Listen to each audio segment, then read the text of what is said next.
Cairo is the capital of the oldest continuous civilization in the world and home to 23 million people. But most travelers don't really come here for Cairo. They come for the pyramids of Giza, take a photo, and move on. So today we're doing something different. No pyramids, no bucket list checklist, just the city itself. The question is Cairo actually an underrated destination hiding in plain sight, or is it a city that only makes sense if you're here for the pyramids? Let's find out the truth about traveling Cairo.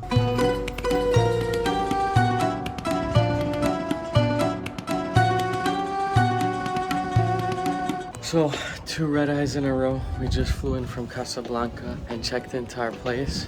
Honestly, this place is amazing. Just look at this insane view. Wow.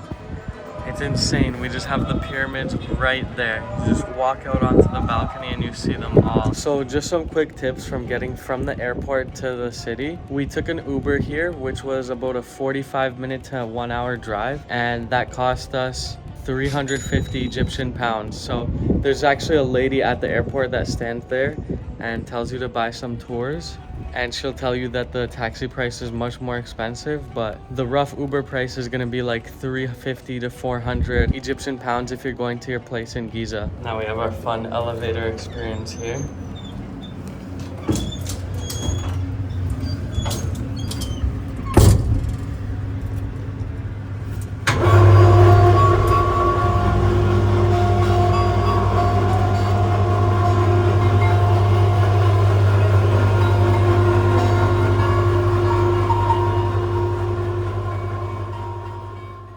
So one quick thing I gotta say is that Uber and Kareem in the Giza area don't really pick you up. There's like one centralized zone. So there's an app called InDrive that we use, and you kind of just like say how much you want to pay for the trip, and you usually pay in cash, and you'll accept offers of however much you want to pay. From our place to the National Museum of Egyptian Civilization where we're at now, and the tickets to get into here cost 550 Egyptian pounds.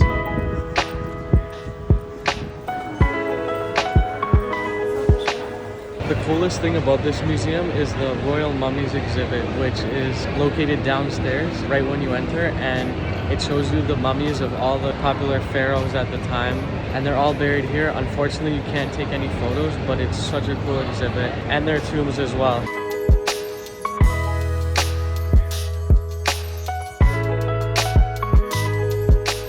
So the first food we're trying is koshari, and the place we're going to is koshari Abu Karek. This is the most popular spot here, and it costs 65 for a portion like this. So let's give it a try.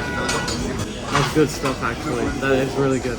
So it's actually started out as a street cart in 1963, and they've kept the recipe the same all these years. So we just finished eating our lentil soup and koshari, and I have to say that was one of the best meals I've had on our trip. It was so good because it felt so homemade. The ingredients were so good and fresh. Highly recommend coming here. I didn't expect it to be that good, but the Egyptian meals are off to a good start. Just by the way it looks, I didn't think it was going to be that good, but I was very pleasantly surprised by that.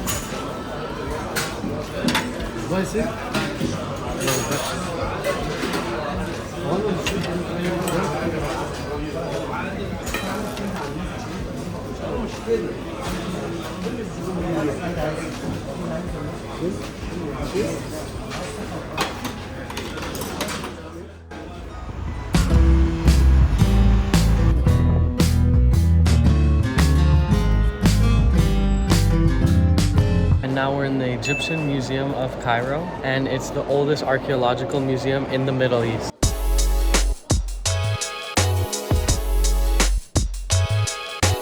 Highlight of the museum is this guy's mask, but unfortunately right now it is closed, so this is all we get to see.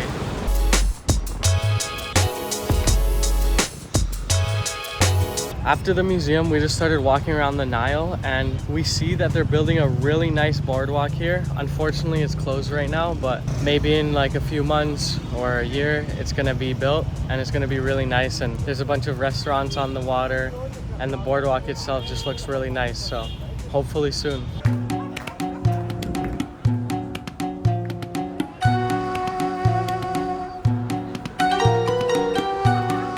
So we walked around Khan el Halili market, the big market in the Cairo city center. Just pro tip, they're gonna give you a really high price at first. So know the price you want to buy something for before you actually settle on one. Just be ready to walk away and go somewhere else. A lot of people are selling the same thing and they're willing to go like 20%, sometimes even 10% of what they initially quote.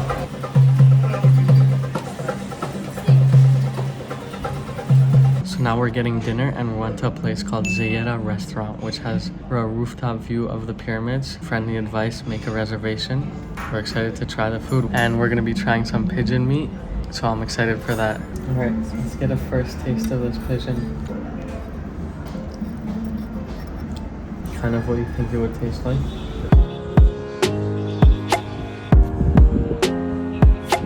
And we're ending the day off just chilling on our balcony with this insane view of the pyramids at night. But we're so tired. We pushed through today, but we're definitely gonna go to sleep because we have a big day tomorrow. After spending some time in Cairo, I have to say that the museums here are world class, especially the National Museum of Egyptian Civilization. This one is beautiful and seeing the royal mummy exhibit was one of the highlights. But other than the museums, there's not too much to do here. Khan el-Halili is the main attraction, and compared to markets around the world, it doesn't really stand out as a market that I've loved. I would say it's more like a generic market, just like multiple markets around the world. There's nothing too special about this one. As for the rest of Cairo, there's not really too much. There is one pretty nice area called Zamalek, and also the area around the Nile looks like it's gonna be pretty nice as well. But as of right now, there's not really much else to do in Cairo. So I would say it's just really a place where you see the pyramids, go to a few museums, and then head to